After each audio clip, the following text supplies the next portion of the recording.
Hey guys, Zoia from Storm here. I'm going to be talking about Battlegrounds today, two in specific that I feel are the weakest in the competitive pool. And I know a lot of people are going to disagree on me about one of them, but I just want to get my thoughts out there and then hear your guys' feedback. I don't have answers on how to fix what I think is wrong with these maps. When you balance for the competitive level, it could have horrible ripple effects that, destroy the lower levels of play or the mid-tier of play. So I'm just going to be talking about what I think the issues are, and I'm interested in hearing what the community's feedback on them as well. So I'm going to be talking about Tomb of the Spider Queen and Infernal Shrines, and I know a lot of people are going to argue with me about Tomb, but hear me out on my thoughts about them, and we'll go from there. I also think that some tweaks should be made to Dragonshire as well, but today I'm only going to talk about specific things about Tomb and Infernal Shrines. So why I think these are the two weakest maps. When you look at all the maps in the pool, most of them have a surefire way to end the game through the map objective. When we talk about Sky Temple, Towers of Doom, and Blackheart's Bay, if you're contesting the objectives, both teams are constantly going for the objective and doing whatever it is, whether it's turning in, contesting shrines, or going for the altars.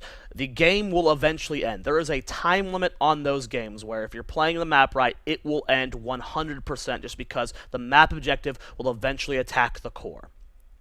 Now, maps like Garden of Terror, Dragonshire, and Battlefield of Eternity, those three maps have really strong pushing objectives. Garden of Terror, of course, has the ability to disable structures, as well as with the change to it where it disables the core, makes it a really good map in my opinion now. Actually, one of my favorites, which is a big surprise because I used to really dislike that map. Dragonshire, it does have its issues, but the Dragon Knight, if you're able to secure it, which is the hard part is securing it right now because teams are so good at rotating. But if you do get the Dragon Knight, it is powerful enough to just straight go core. And then on Battlefield of Eternity, the map objective is able to just late game. It does enough damage that if both keeps are down, it'll go straight on the core, and if it's got a big enough shield, it will end the game.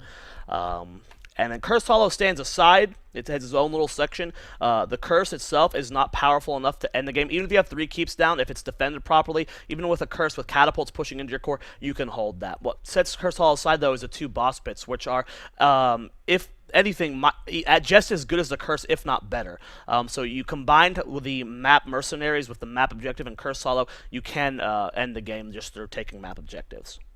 Whereas Tomb of the Spider Queen and Infernal Shrines, it's much harder to do so. And again, I know people are going to disagree with me on Tomb. Web Weavers can be very strong, but what triggered me making this video finally is I felt this way about Infernal Shrines for a while, and recently I'm starting to feel this way about Tomb of the Spider Queen. Is the map objective just doesn't do enough siege damage. And if the teams are evenly matched, if you go check out Storm versus Cognitive Gaming yesterday from Enter the Storm, game number 2, at 30 minutes into the game, Cognitive Gaming gets a Web Weaver turn-in.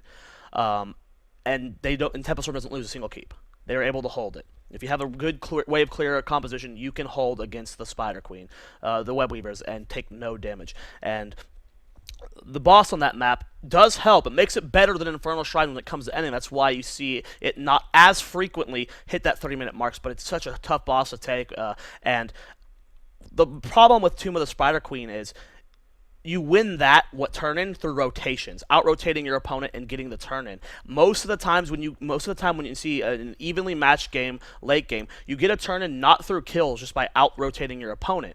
And when it's a 5 versus 5 still with the Web Weavers, you see those get cleaned up very, very quickly and do almost no damage. And you can't contest the boss unless you have a significant advantage, which is 5v2. And usually in that situation, when you win a team fight, when you're up 5 versus 2, you're going to win the game anyway late games. So the map objective, late game on Tomb of the Spider Queen, I feel is very weak. And Infernal Shrines, I think everyone will agree on. The map objective is extremely weak late game. Early game, it sometimes barely just takes a front wall. Late game, you'll see Punishers get taken, but the map objective itself, when you're contesting it, very rarely is a fight force. You see just these constant siege wars of who's going to get the last minion. And then the Punisher pushes, it's a 5 versus 5. It gets cleaned up almost instantly, and then the keep still stands. And that's where I see the weakness of these two maps is late game, it's just not powerful enough to secure a keep, let alone go for core. And I know there's extreme situations where on Tomb of the Spider Queen, if you have a huge advantage, you get a Web Weaver turn in, they're down their 3 keeps, and then you get a Web Weaver turn in, yeah, you're going to end the game. But I'm talking about when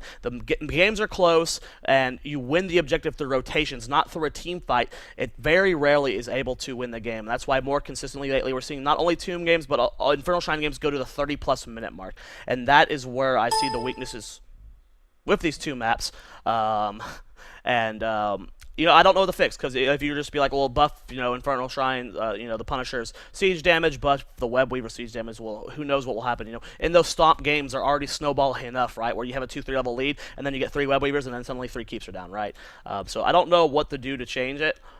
Maybe it's just a meta type thing, but these two maps in my mind are consistently hitting the 30+ minute mark. And that's not really fun for spectators, especially when, the map objective isn't won through, like, a heavy contention, right? It's through sieging or out-rotating. So we're consistently seeing games on Tomb and Infernal Shrines where we'll have, like, 12 kills in the entire game at 30 minutes and still keeps her standing.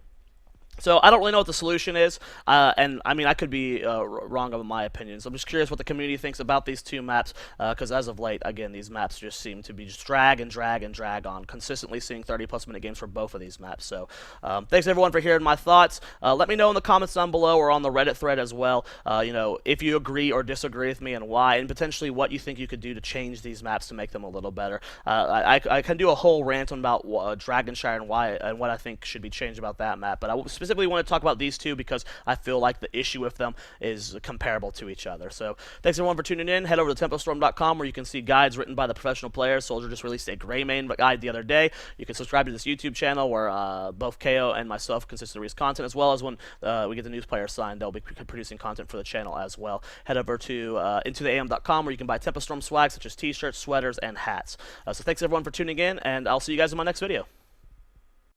KO taking a ton of damage, and Zix does not have a heal anywhere in sight. The poison might finish him off, and yes, it does. But in the back, Raffle also falling.